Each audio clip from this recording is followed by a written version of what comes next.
कौन अटका है। तो आसन था, आसन कैसा था? कुशा का। कुशा के आसन में से एक वह निकाला है और जैसे ही उस कमंडलू में डाला है तो शुक्राचार्य जी की आंख पर जाकर लगा, आंख फूट गई, चले गए हैं। इतने में संकल्प होने लगा, हरि ओम विष्णु विष्णु विष्णु नमः परमात्मने श्री पुराण सत्यमध्यस्य श्री ब्रह्मणोनि द्वितीय परार्धे श्री श्वेत वराह कल्पे वस्परमनंतरेष्टा वंचितमे कलयुगे कली प्रथम चरणे। जो भी देश था, जो भी प्रदेश था, संकल्प हुआ और 3 पग भूमि का संकल्प कर दिया। जब संकल्प हो गया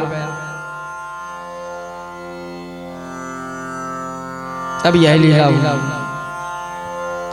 भगवान ने कहा कि चलो अब 3 पग भूमि हमने ले ली है, अपनी भूमि को हम नापते हैं। जैसे ही नापने लगे, आगे पग बढ़ाया है, कहा एक। कहा क्या मतलब? राजा बलि बोले क्या मतलब? कहा एक। नीचे के 7 लोग किसके हुए? हमारे। अतल वितल सुतल तलातल महातल रसातल पाताल, नीचे के 7 लोग हमारे हुए। दूसरा पग रखा, कहा 2। इतने में शुक्राचार्य जी आ गए और राजा बलि को कह रहे हैं, बेटा बलि अब सिर पकड़ कर रो। पहले ही रोक रहा था, तब मेरी बात नहीं मानी। तब तो कह रहा था नहीं गुरुदेव आज दान करूंगा, अब दुखी हो रहा है। तो कहा 2।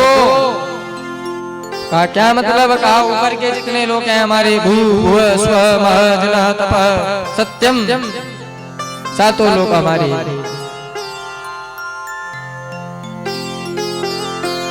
और कहने लगे अब तीसरा पग कहाँ रखवाओगे? तुम्हारे पास कुछ भी बचा नहीं है, अब तो हम तुम्हें बंदी बनाएंगे, बंदी बना।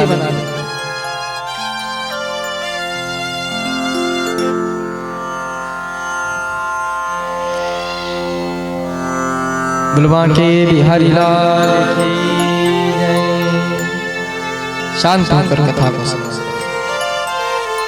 सब कहा कि बंदी बनाएंगे। तभी बलि की पत्नी बाहर आई है जो भगवान की बहुत बड़ी भक्त थी। कहने लगी रुको, बंदी नहीं बना सकते। कहा क्यों? आपने 3 पग मांगे हैं, 2 पग आपने ले लिए। कहा 2 पग में हमने सब कुछ नाप लिया, त्रिलोकी ले ली, अब और इसके पास बचाई क्या? कहने लगी सुनो महाराज, दान देने वाले से बड़ा वह होता है जो दान करता है। दान देने वाले से बड़ा कौन हुआ? जो दान कर रहा है, और जो दान कर रहा है वह सबसे बड़ा हुआ। तो कहा महाराज यह तीसरा पग आप मेरे पति के सिर पर रखना। आज भगवान भी सोचने लगे आज इस भक्त ने कैसा चक्कर घुमा दिया। क्यों? भगवान ने आज तक हाथ तो सबके सिर पर रखा था, पर आज तक चरण किसी के भी सिर पर रखे नहीं थे। और पूजा काहे की करते हो? हाथों की करते हो या पैरों की? तो भगवान चरण रख रहे हैं। आज बलि के सिर पर चरण रख दिए। अब बोलो राजा बलि, अब राजा बलि जयकार का अधिकारी हुआ जिसके शीश पर भगवान के चरण रखे। तो फिर भगवान कहने लगे कहा बंदी तो हम अब भी बनाएंगे। कहा क्यों? क्यों बनाओगे बंदी? कहने लगे जब दान दे दिया, जिस प्रकार गौदान और गौदान की दक्षिणा, कन्यादान और कन्यादान की दक्षिणा, भूमि दान और भूमि दान की दक्षिणा। अब दक्षिणा में क्या देगा? तब कहने लगी महाराज रुको, संस्कृत में पत्नी को कहते हैं दक्षिणा, और इनकी पत्नी मैं खड़ी हूँ, आप दक्षिणा के रूप में मुझे ले लीजिए। ऐसे दान हुए। तो कहने का तात्पर्य ये है दान करने का भी अवसर होता है। आप भी जो भी इस वामन चरित्र में दान करना चाहता है वह दान कर सकता है।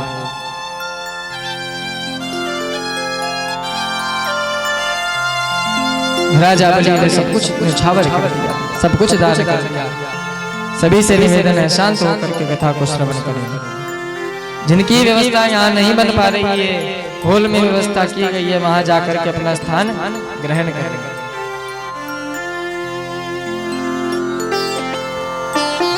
बलवा के बिहारी लाल की।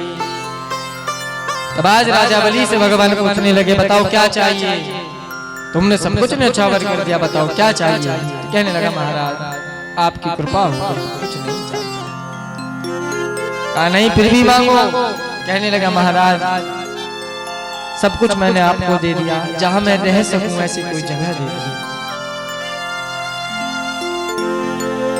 कहा देखो सबके रहने की खाने की व्यवस्था तो मैं बिना कहे करता ही, कुछ और मांगो। क्यों? भगवान सबकी व्यवस्था करते हैं। जिसे भगवान ने संसार में भेजा है, भगवान सबकी व्यवस्था करके भेजा है।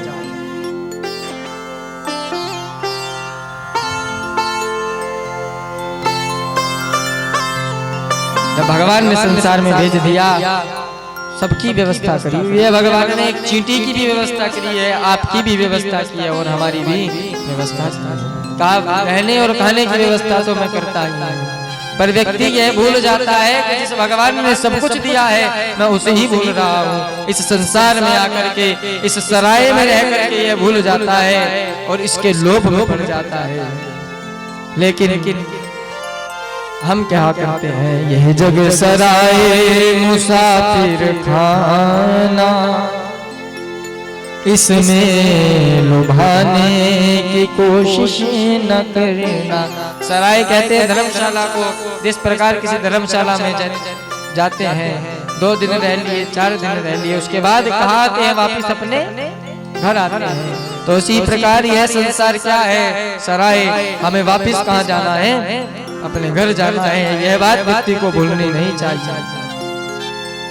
ये जग सराय मुसाफिर खाना, इसमें लुभाने की कोशिश न करना।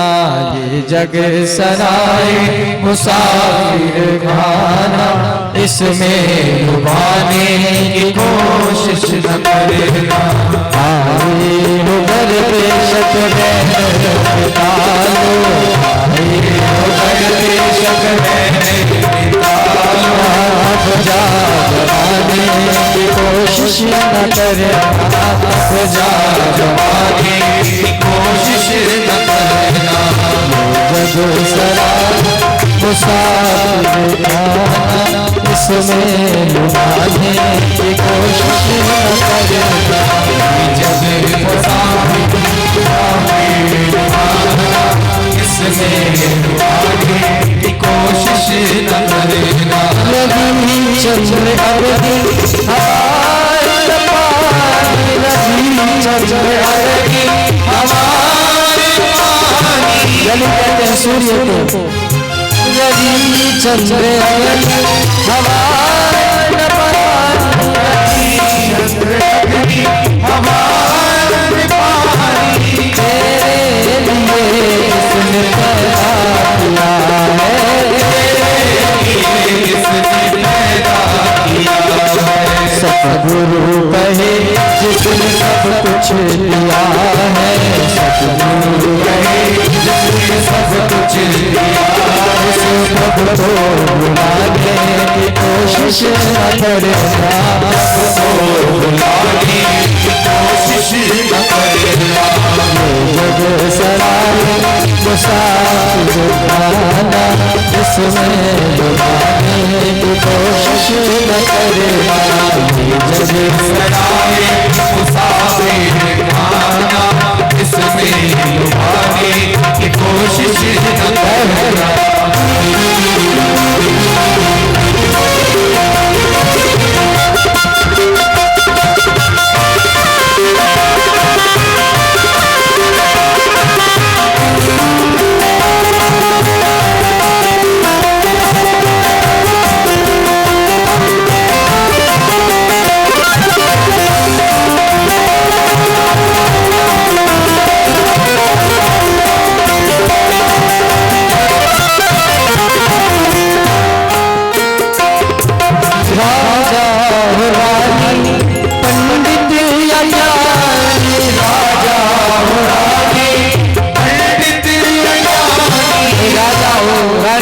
कितना ही बड़ा पंडित हो, कितना बड़ा ज्ञानी हो, राजा हो रानी पंडित या ज्ञानी, राजा हो रानी पंडित या ज्ञानी, योगी कपीश्वर अवतार धारी, योगी कपीश्वर अवतार धारी।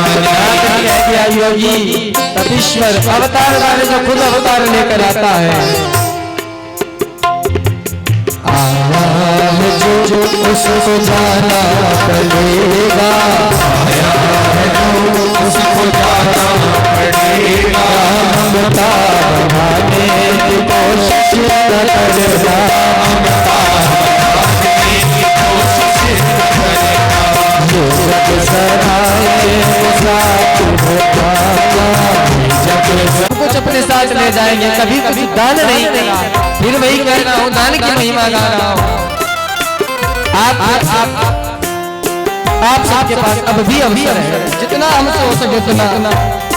क्यों तेरे से पहले अनेकों मुसाफिर, तेरे से पहले अनेकों मुसाफिर आए कमाए और खाए चले गए, आए कमाए और खाए चले गए, खुद रहे न रहे साथ लेकर, खुद रहे न रहे साथ लेकर। आगे की लाइन आप बोलो, इसे तुम भी ले जाने की, ममता बढ़ाने की कोशिश वो नहीं बोलना, लगता है यहाँ ममता बढ़ाना चाहते हो, लगता है अपने साथ ले जाना चाहते हो, पर जाएगा नहीं, इसलिए कह दो इससे तुम भी ले जाने की,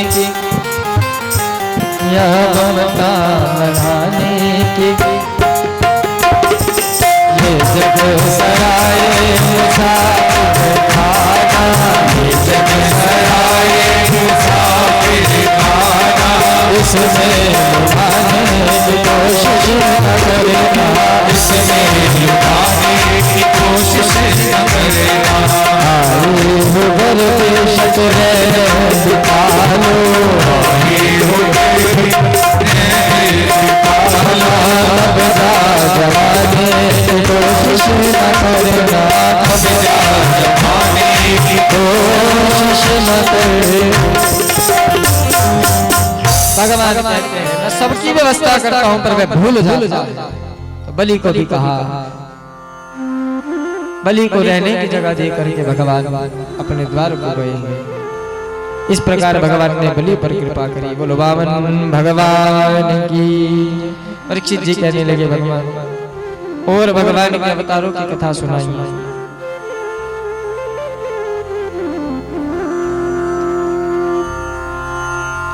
श्री सुखदेव जी महाराज सुनाने लगे, श्री रामचरित्र की कथा सुनाई। श्री मनु जी हुए, मनु जी के नभग नभग के नाभाग नाभाग के यहाँ अम्बरीश हुए। अम्बरीश जी बहुत बड़े तपस्वी, भगवान का भजन करने वाले, तपस्या करने वाले। इन्हीं के कुल में आगे इक्ष्वाकु हुए। इक्ष्वाकु के सगर के 7,000 पुत्र असमंजस, अंशुमान, दिलीप के रघु के अज और अज के दशरथ। दशरथ की पत्नी इंदुमती,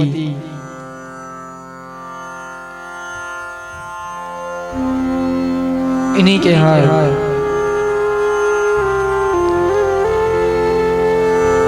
अज की पत्नी इंदुमती, अज की पत्नी का नाम इंदुमती और इन्हीं के यहाँ हुए महाराज दशरथ जी। दशरथ जी की 3 पत्नियां, मगर घर में कोई संतान नहीं थी।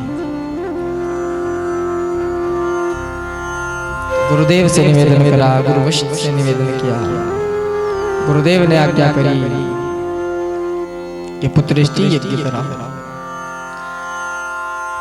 सबसे फिर वही निवेदन के शांत होकर कथा को सुनो। पुत्रेष्टि यज्ञ कराया गया। पुत्रेष्टि यज्ञ का यह फल हुआ कि अग्नि देवता अग्नि कुंड से स्वर्ण का कलश लेकर प्रकट हुए हैं और वह दशरथ जी को दिया है। दशरथ जी ने तीनों पत्नियों को दिया है। आधा भाग श्री कौशल्या जी को, और जो आधा भाग बचाता वह कैकेयी इत्यादि को दिया है। उस फल के प्रभाव से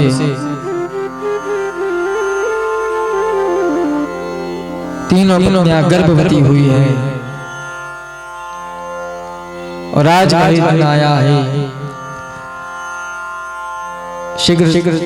शीघ्रता से श्री राम जी के जन्म को गा रहे हैं, क्योंकि समय की मर्यादा में रहना होता है। आगे कृष्ण जन्म भी करना है, श्री परम लाडले लाल ठाकुर जी को भी बुलाना है। श्री राम जी की जो कथा है आज सूक्ष्म रूप में सुनाई जाएगी। और यदि ठाकुर जी ने कृपा करी, माँ भगवती जगदम्बा ने कृपा करी, जिनके छत्र छाया में बैठकर कथा को गा रहे हैं, तो अगले वर्ष इन्हीं दिनों में श्री राम जी की कथा गाएंगे इसी प्रांगण में बैठ करके। श्यावर रामचंद्र भगवान की। भैया हर्ष जी ने, शुभम जी ने हर वर्ष इस यज्ञ को कराते हैं। भागवत जी कराई, अगले वर्ष भैया श्री राम जी की कथा को गाएंगे। कथा हम करें या कोई और वक्ता करे, पर अगले वर्ष श्री राम जी की कथा का गायन होगा।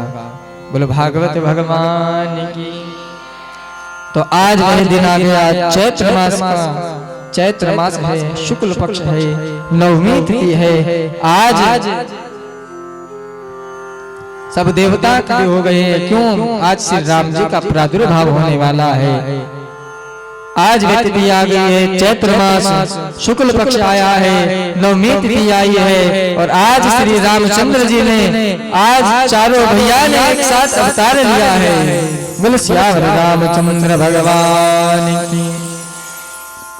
भगवान अवतार लेते हैं, भय प्रगट कृपाला, प्रकट होते हैं। तो सब ने स्तुति करी, देवताओं इत्यादि ने, भय प्रगट कृपाला दीन दयाला कौशल्या हितकारी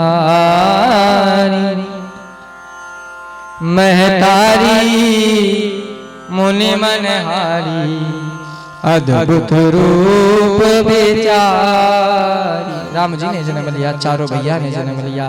आइए क्षण के लिए बधाई गाते हैं, तत्पश्चात आगे की कथा। प्रगटे हैं चारों भैया बदने बाजे बधैया। प्रगटे हैं चारों भैया बदने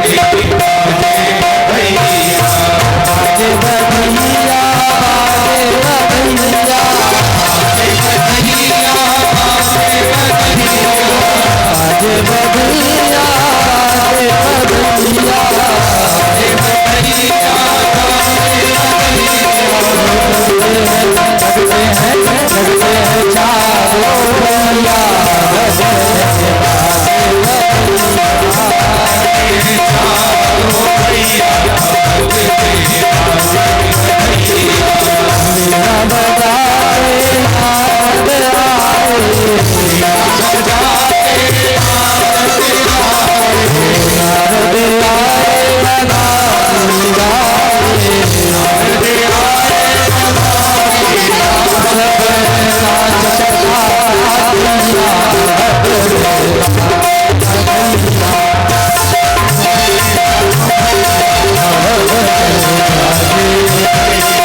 कौशल्या लो हीरे लोटा में, हीरे लोटा में या मोती लोटा में, और बाबा लोटा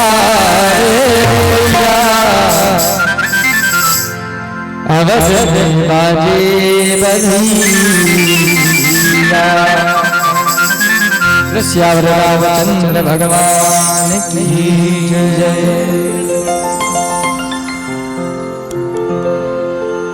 हमारे में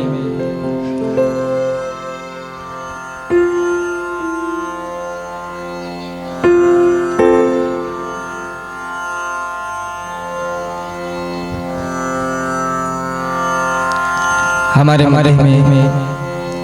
सभी से निवेदन शांत होकर बैठ जाए। परम आदरणीय, परम वंदनीय, परम श्रद्धेय पूज्य चाचा जी आचार्य श्री रजनीश जी पधारे। कथा में अभिनंदन स्वागत।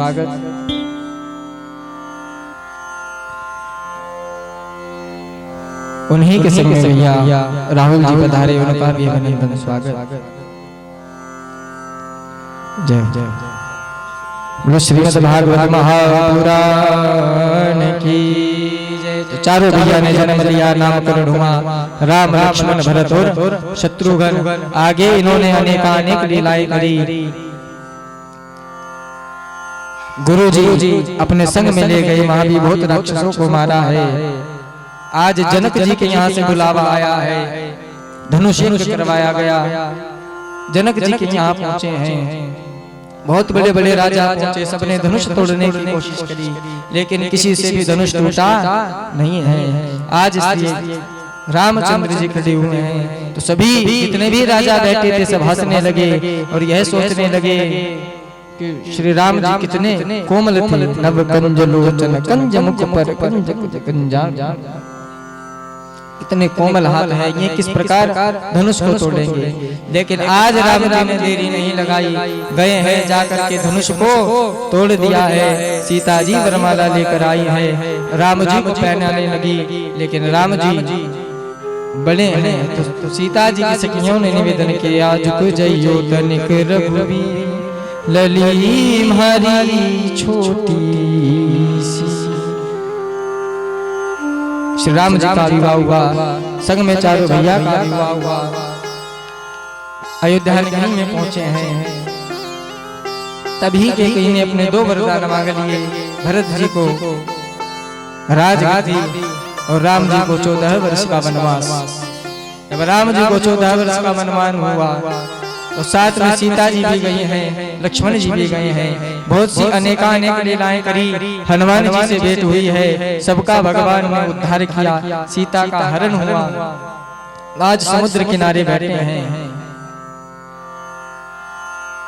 एक शिवलिंग बना करके जिसे रामेश्वर के रूप में पूजा जाता है, और रामेश्वर महादेव की जन्म की पूजा करी है। सीता का पता लगाया गया तो सब बैठे विचार कर रहे हैं कि पार कौन जाएगा, सीता का पता लगाने पार कौन जाएगा। तभी अंगद जी ने कहा, अंगद कहीं जाऊं मैं पारा, जिये संशय कछु फिरती बारा।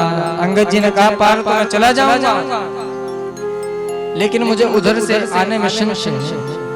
किसी भक्त ने कहा, यह क्या बात हुई, जो व्यक्ति 100 फीट यहाँ से वहां कूद सकता है, वह 100 फीट वहां से यहाँ भी तो कूद सकता है। कहा अंगद जी ने कहा, जिये संशय कुछ फिरती बारा, पार तो चला जाऊं, लेकिन उधर से आने में मन में संशय है, उधर से पता नहीं आ पाऊंगा या नहीं आ पाऊंगा। क्या संशय था, किसी ने कुछ बताया, किसी ने कुछ बताया, लेकिन श्री हनुमान अंक में यह चरित्र आया है जो अंगद जी थे और रावण का बेटा अक्षय कुमार, दोनों एक ही पाठशाला में विद्या अध्ययन किया करते थे। तो जो यह अंगद जी थे, यह अक्षय कुमार को बार बार मारा करते थे। अक्षय कुमार परेशान होकर गुरुजी के पास गया, गुरुजी से जाकर निवेदन किया, इस प्रकार अंगद जी हमें मारते हैं। आज गुरुजी ने कहा, इन्हें मारा मत करो, इनके पिता का नाम रावण है, यदि उन्हें पता चल गया तो तुम्हें भी नहीं छोड़ेंगे और हमें भी नहीं छोड़ेंगे। लेकिन अंगद जी एक दिन रुकते, 2 दिन रुकते, तीसरे दिन फिर वही कार्य कर देते, फिर छेड़खानी कर देते। तो आज गुरु जी ने यह श्राप दे दिया कि हे अंगद जी, यदि आज के बाद तुमने अक्षय कुमार को मारा और इसने यदि पलटकर भी तुम्हें देख लिया तो उसी क्षण तुम्हारी मृत्यु हो जाएगी। तो अंगद जी के मन में यह संशय है कि जब मैं जाऊंगा तो अक्षय कुमार जरूर मिलेगा और वहीं उसी क्षण मेरी मृत्यु हो जाएगी, क्योंकि अंगद जी बाद में भी गए और हनुमान जी ने सबसे पहले जाकर किसे मारा, अक्षय कुमार को। अंगद जी फिर भी गए, तो जिये संशय कछु फिरती बारा, ये मन में संशय। जामवंत मैं पूछूं तो ही उचित सिखावन दीजहूं मोहि। हनुमान जी ने कहा उचित सिखावन दीजिए। तब निवेदन किया, इतना करहु तात तुम जाई, सीत ही देखी कहो सुधियाई। केवल इतना कार्य करना है जाकर केवल सीता का पता लगाना है। हनुमान जी गए, सीता का पता लगाया, वापिस आ गए। युद्ध की तैयारी हुई, युद्ध होना प्रारंभ हो गया। युद्ध हुआ तो आज भगवान ने देरी नहीं लगाई, कुंभकर्ण को मारा, मेघनाथ को मारा, रावण का भी उद्धार कर दिया और विभीषण को अपनी शरण में ले लिया। बाद में विभीषण को राज्य दे करके भगवान अपने नगर को आए हैं। बोलो सियावर रामचंद्र भगवान की जय। इस प्रकार ये रामचरित्र हमने आपको सुनाया है और यही निवेदन किया अगले वर्ष इसी प्रांगण में बैठकर राम कथा का आयोजन होगा। तो इसलिए रामचरित्र छोटा कर दिया और अब आगे ठाकुर जी के जन्म की कथा होगी। बोलो लाडले लाल सरकार की। आइए उससे पूर्व हमारे मध्य में नगर की शोभा और मेरा सौभाग्य, हमारे चाचा जी हमें आशीर्वाद देने पधारे हैं। क्योंकि जो कथा करने की हमें प्रेरणा मिली है वह इन्हीं से मिली है। जब छोटे से थे तो इन्हीं की कथा को श्रवण किया करते थे और मन में सोचते थे कि कभी हम भी कथा करेंगे। तो इन्हीं की कथा को श्रवण करके इन्हीं के आशीर्वाद से आज कथा करने का अवसर प्राप्त हुआ है। तो इन्हीं से निवेदन करता हूँ कि अपने आशीर्वचन में हम सब भक्तों पर अपना आशीर्वाद प्रदान करें। बोले लाडले लाल सरकार की। नारद पराशर पुंडरीक व्यासंबरीश शुशोनक भीष्मदाभया रुकमांगदार्जुन वसिष्ठ विभीषणादि पुण्यनीमान परम भागवता स्मरामि। जय जय श्री राधारमण,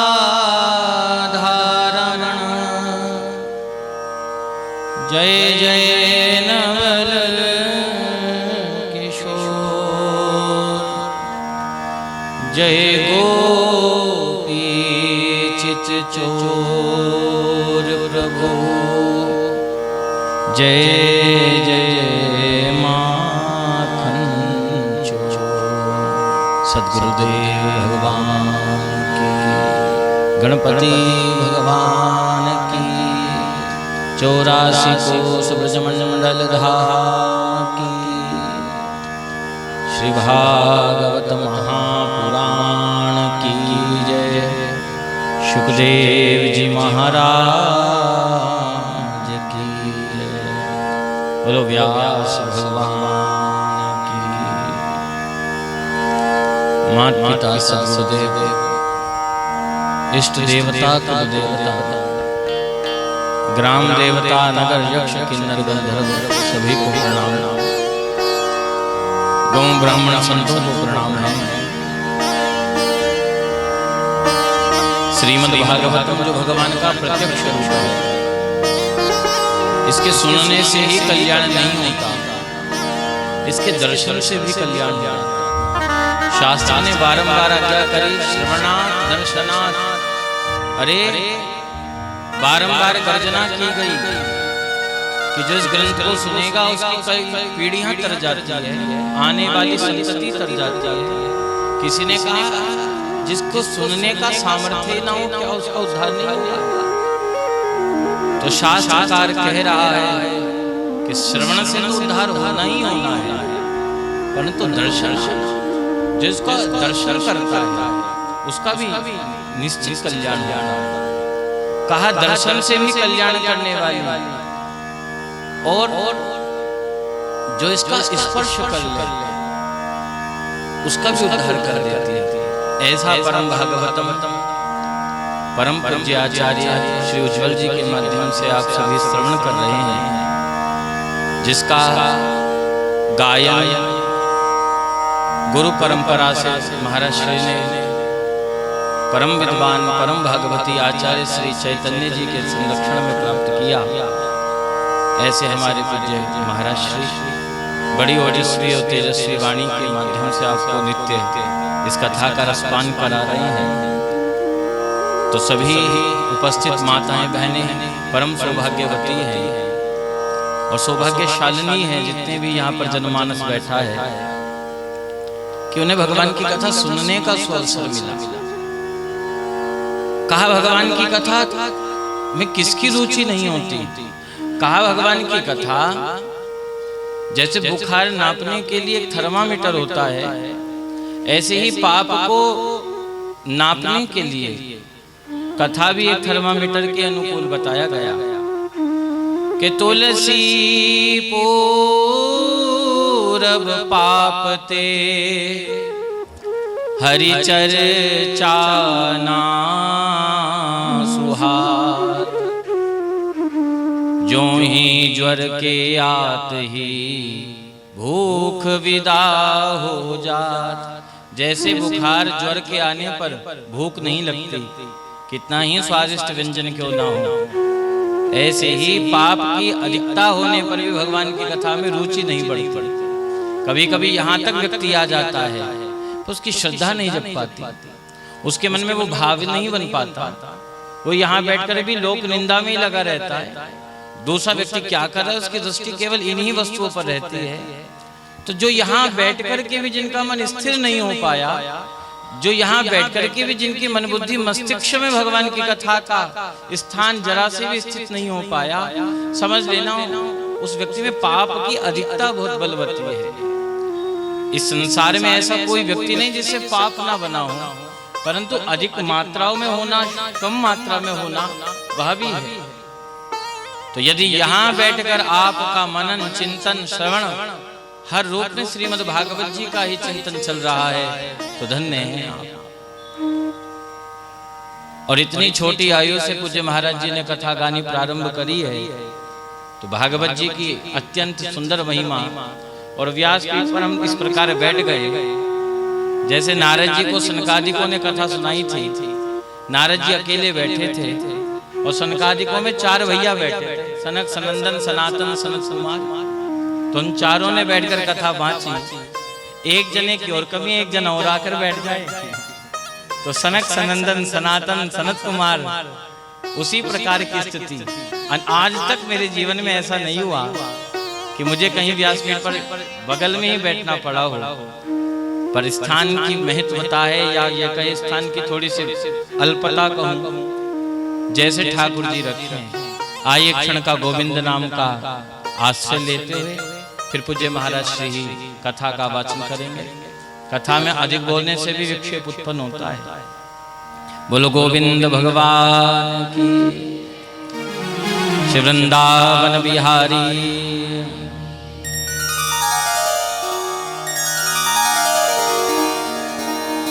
मनमोहन तुझे रिझाऊं तो नित नए लाड़ लड़ाऊं। कोई गाकर रिझाता है, कोई सेवा से रिझाता है, कोई नृत्य से रिझाता है। तो आपको जिस भी माध्यम से रिझाना हो वह आपके ऊपर है, परंतु रिझाओ जो, क्योंकि जगत को रिझाने में ही समय व्यतीत हो जाता है। कभी उस व्यक्ति की मनोहार करना, कभी उसकी मनोहार करना। पर जिस दिन गोपाल जी की, जिस दिन अपने आराध्य की मनोहार करोगे तो वह मनोहार सफल हो जाएगा। तो कहो हमारे साथ, बसा कर नैनन में, बसा कर नैनन में, बसा कर नैनन में, बसा कर नैनन में,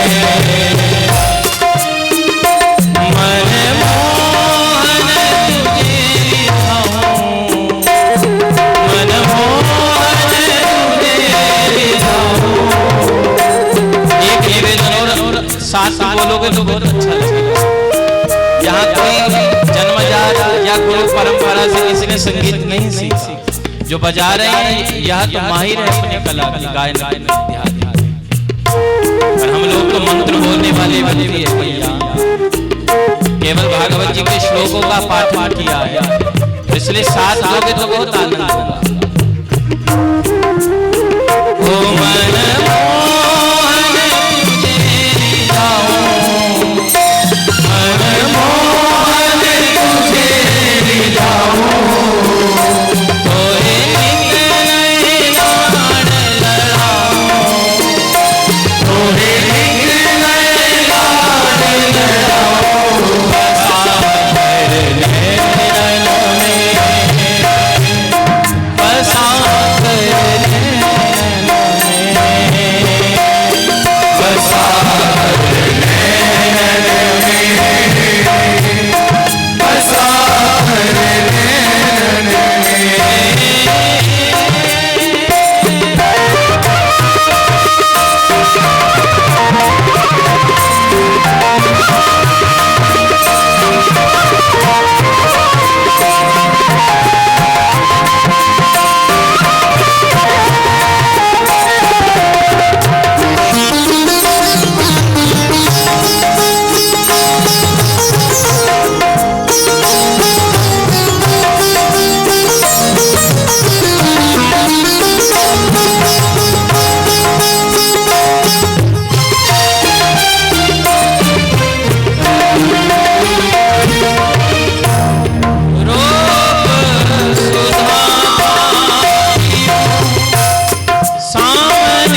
इसलिए कह दिया भक्तों ने, हो राधिका किशोरी के संग रमण तिहारा, हमको दिखा दो कभी वो ही नजारा, हमको दिखा दो कभी वो ही नजारा। क्योंकि आप कृपा कर दे तो हो सकता है, अन्यथा ना हम जाप में इतने प्रवीण हैं, ना मन ही आपके भजन में लगता है, ना वेद जानते हैं, ना पुराण जानते हैं, ना सिद्धांत जानते हैं, ना कुछ नियम जानते हैं।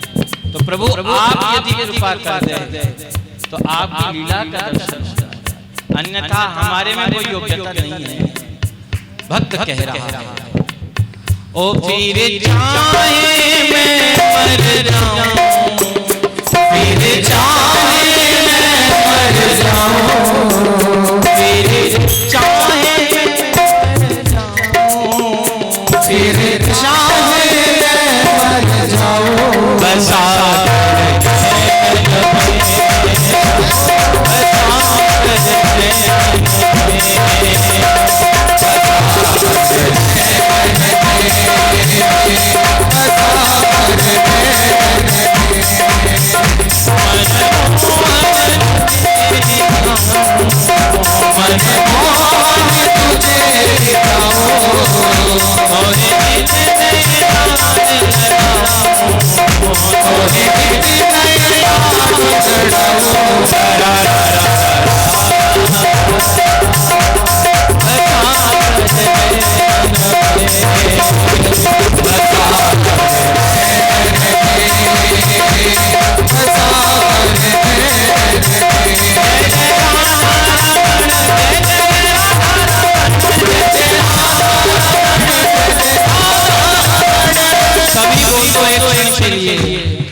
ओ जय जय राधा रमण, जय जय राधा रमण, जय जय रमण, जय जय राधा रमण, जय जय राधा रमण, जय जय राधा रमण, जय जय राधा रमण, जय जय राधा रमण, जय जय राधा रमण, जय जय राधा रमण, जय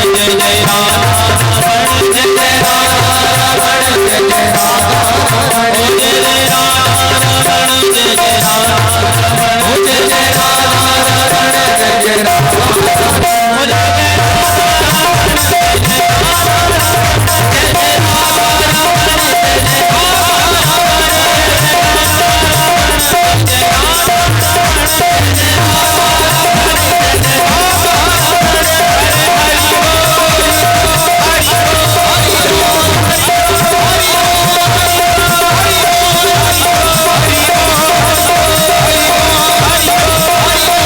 जय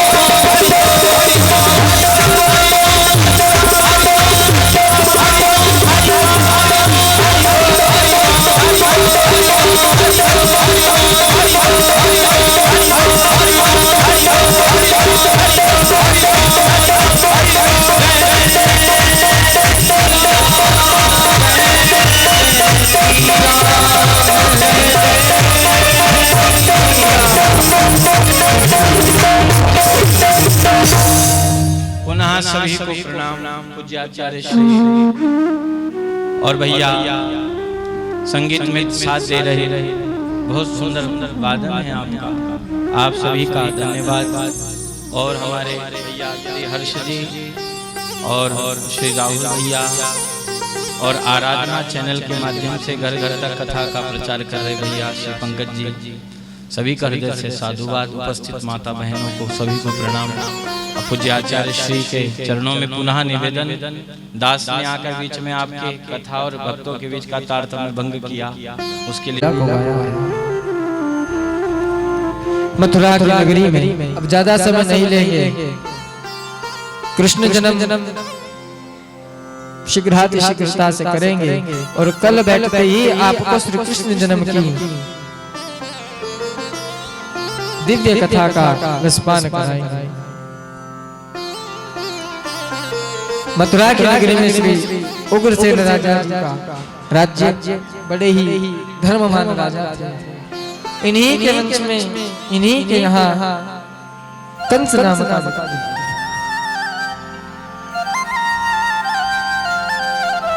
इतना वह दुष्ट कंस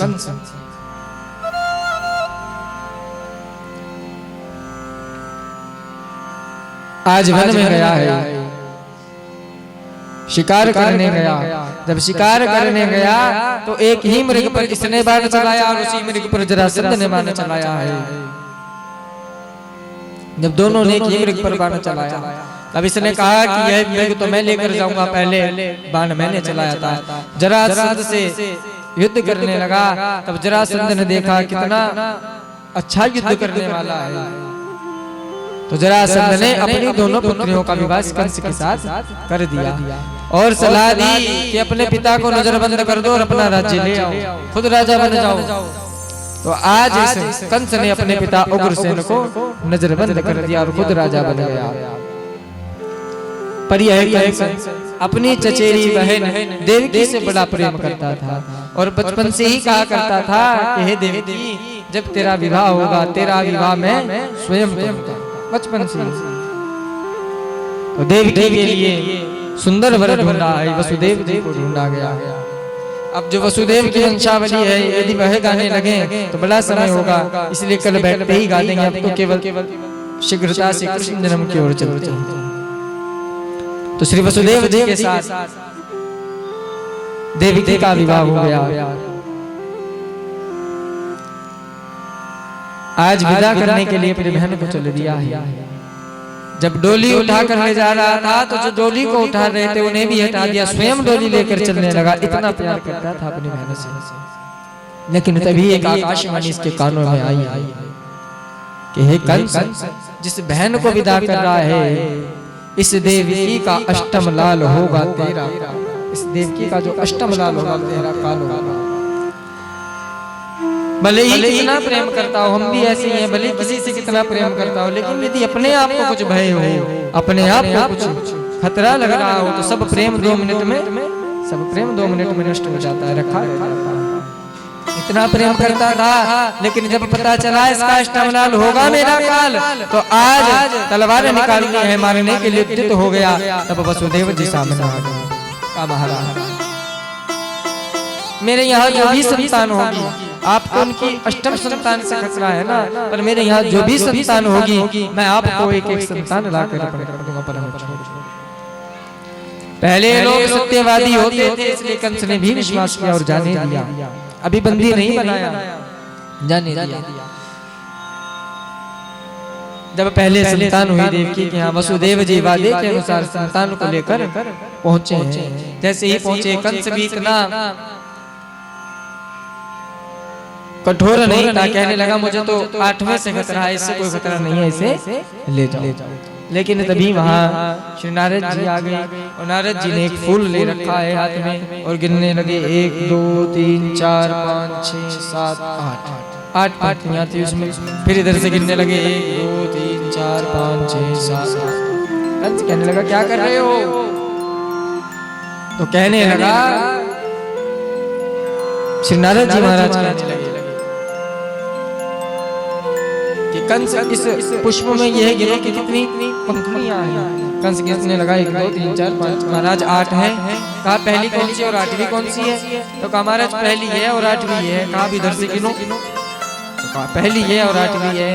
तो कहा उसका भी कुछ नहीं पता, वे इतना छलिया है, 8वां पहले बन के आ सकता है और पहला 8वां बन के आ सकता है, उसका कुछ पता नहीं है, उसका कुछ नहीं पता। तो वसुदेव को बुलाया है, संतान ली और मारे बंदी बना लिया। जो भी संतान होगी नहीं, 1 संतान मारी, 2 मारी, 3 मारी, 4 मारी, 5 मारी, 6 मारी। 7वीं संतान को श्री रोहिणी जी के गर्भ में प्रविष्ट कर दिया गया और महाकन्या रूपी एक बालक को लिटा दिया गया, बालिका को लिटा दिया गया। जैसे ही वसुदेव उस बालिका को लेकर के पहुंचे और कंस उस कारागृह में उस बालिका को मारने लगा, बोले नारायण भगवान की। इसलिए कहते हैं थोड़ा शांत होकर बैठा करो, एक बार प्रेम से कह दो राधे राधे। सातवें गर्भ को रोहिणी जी के गर्भ में प्रविष्ट कर दिया गया और जब 8वां नंबर आया है, आज वह दिन आ गया। भाद्रपद मास है, कृष्ण पक्ष है, भाद्रपद का मास है, कृष्ण पक्ष है। सब भगवान से प्रार्थना कर रहे हैं, देवता भी कह रहे हैं तुमको आना होगा। धरती पर बहुत पाप बाबा है, तुमको आना होगा, अपने भक्तों का तुम्हें मान बढ़ाना होगा। देवकी भी पुकार कर रही है, मैं हूँ लाचार मगर तुम हो लाचार नहीं, मैं हूँ लाचार मगर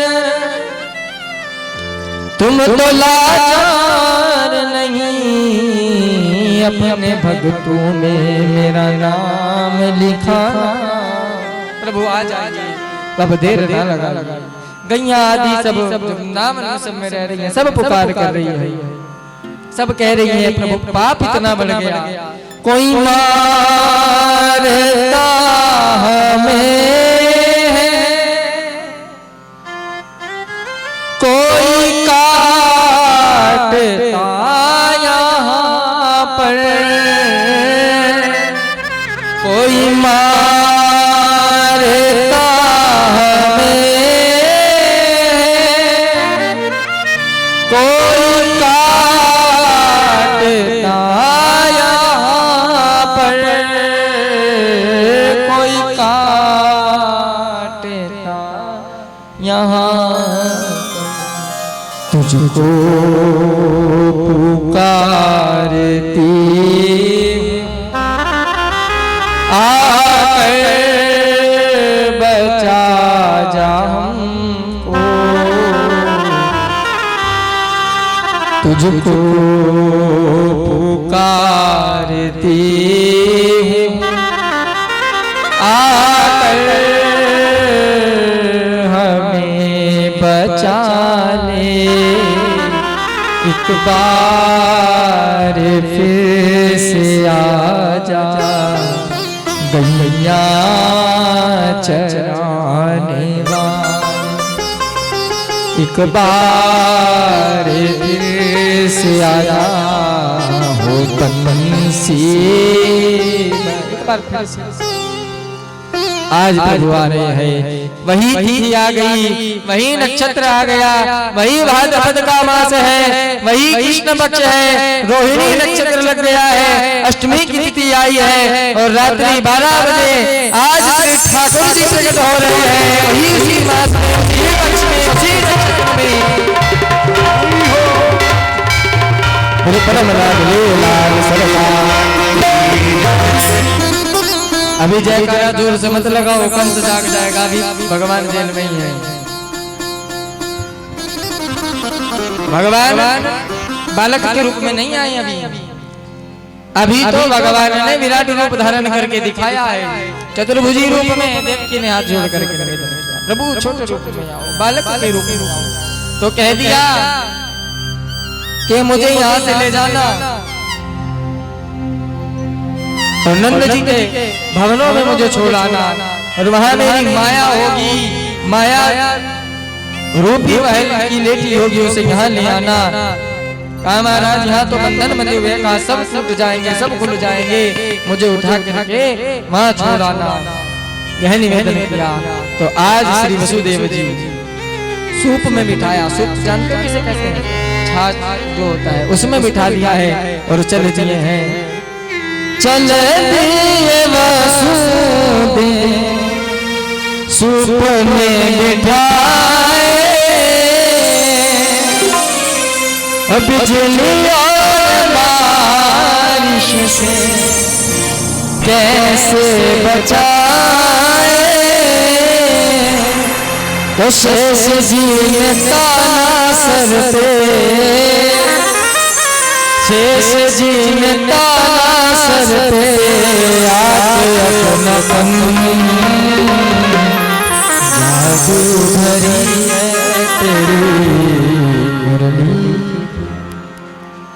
सो बैठा हो तो यूं ससुराले नदी लाल यमुना मैया चढ़ी चढ़िया शांत हुई यमुना तेरे छूकर चरण जादू भरी है तेरी। आइए श्री वसुदेव जी ठाकुर जी को लेकर चल दिए हैं और श्री नंद जी के महलों में ठाकुर जी को रख दिया गया है। और जहाँ माया लड़की लेटी हुई थी उसे दोबारा कंस के महलों में ले आई है। आइए 2 क्षण के लिए और उसके बाद ठाकुर जी के सर्वोत्सव का आनंद मनाते हैं। जो वह कन्या को लेकर आए, कंस को पता चला कि फिर से कोई संतान आई है। कंस को घबराहट हो गई, कारागृह की तरफ दौड़ा है और जैसे ही जाकर देखा तो वह तो लड़की थी। तो सोचने लगा कि लड़की से मुझे कोई खतरा नहीं है, मुझे लड़की से कोई खतरा नहीं है, मैं तो लड़के से खतरा था। वापिस आ गया। फिर नारद जी आ गए। नारद जी कहने लगे पता नहीं ये छलिया है, पता नहीं कैसी कैसी लीला करता रहता है। कहा क्या हो गया? कहा जब समुद्र मंथन हुआ तो मोहिनी का रूप धारण करके आ गया। कंस समझ गया। फिर कारागृह में गया। जैसे ही लड़की को उठा करके मारने लगा, बोलो बाके बिहारी लाल की। ठाकुर जी ने जन्म लिया है, पटाखे भी छूटने लगे। बोलो बाके बिहारी लाल की। तब यह लीला हुई है। जैसे ही इस लड़की को मारने लगा है तब उस लड़की ने दिव्य रूप धारण किया है। और जब दिव्य रूप धारण किया है तो कहा किसे मारने आया है? तुझे मारने वाला तो जहाँ से जाना था वह गोकुल नंदगांव में पहुँच। अब कंस चिंता में रहता है। आइए यहीं से कथा प्रारंभ करेंगे। अब ठाकुर जी के जन्मोत्सव का आनंद लेते हैं। नंद के आनंद भयो जय कन्हैया, नंद के आनंद भयो जय कन्हैया लाल की, जय कन्हैया लाल की, जय कन्हैया लाल की, जय कन्हैया लाल की, जय कन्हैया लाल की। नंद के आनंद भयो कन्हैया लाल की, यशोदा लाल भयो कन्हैया लाल की, नंद के आनंद भयो कन्हैया लाल की।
और जो भक्त गाते रह डाले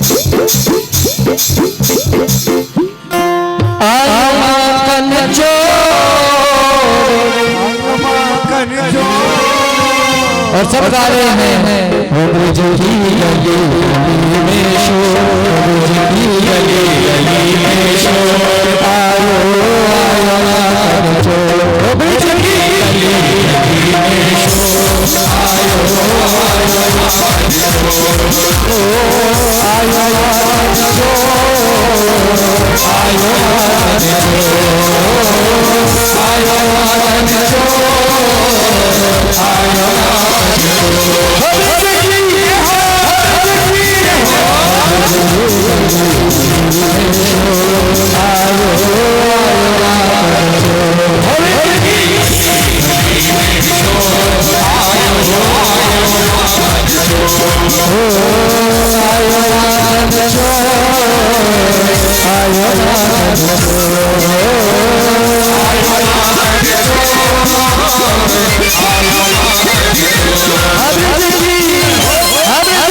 यह जो केवल आगे इन माताएं बहनें केवल नहीं लाला के जन्म की बधाई है। केवल नहीं खुशी है कि आप किसी को खुशी नहीं है लाला के जन्म की खुशी है तो खुशी क्या करते हैं जब आपके घर में बालक का जन्म होता है तो नहीं ऐसे ही बैठे रहते होगा तो आप झूठते हुए जाएंगे घर में खुशी तो नहीं है वो तुम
माता डाल माता लुटा रुपैया माता लुटा रुपैया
सबसे पहले थोड़ा इंस्ट्रूमेंट का विषय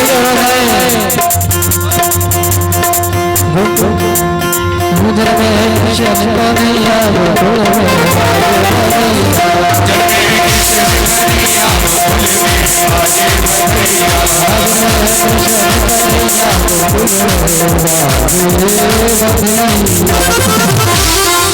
आइए एक लाइन और गाते हैं।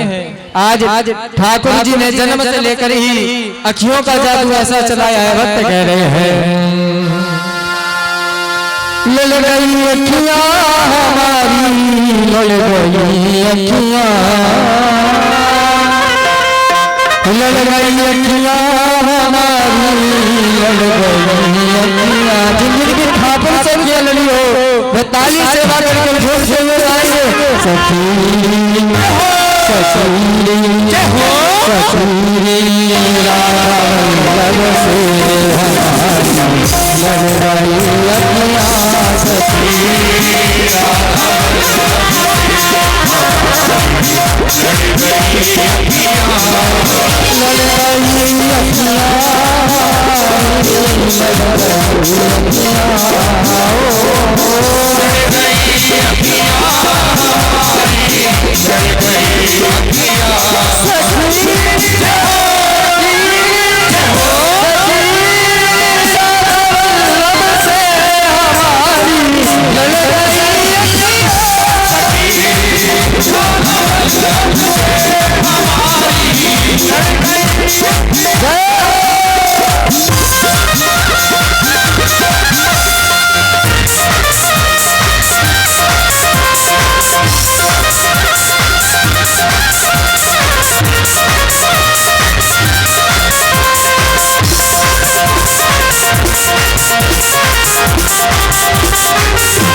न जाने क्या भरा जादू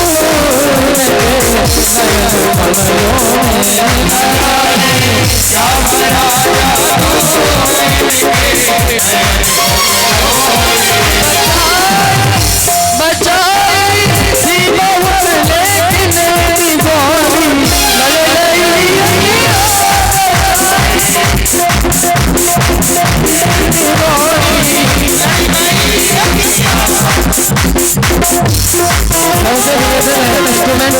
तबले से थोड़ा इधर होकर आनंद ले।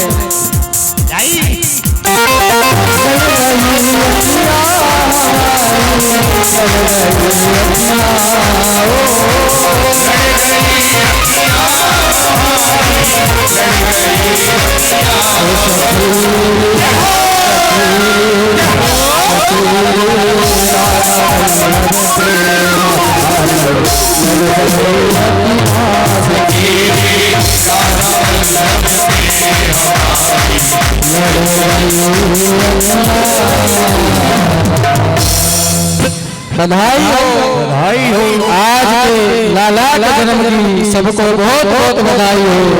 एक बार भाव से कह दो बधाई हो, बधाई हो, बधाई हो।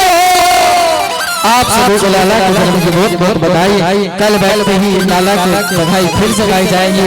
आइए एक बधाई हमारे भैया राजू जी गा रहे हैं, उसके बाद सब ठाकुर जी की आरती करेंगे। आइए एक रंग महल में रंग महल में रंग महल में बाजे आज तो बधाई बाजे रंग महल में आज तो बधाई बाजे रंग महल में आज तो बधाई बाजे गोरा को साथ मिलाए गोरा को साथ मिलाए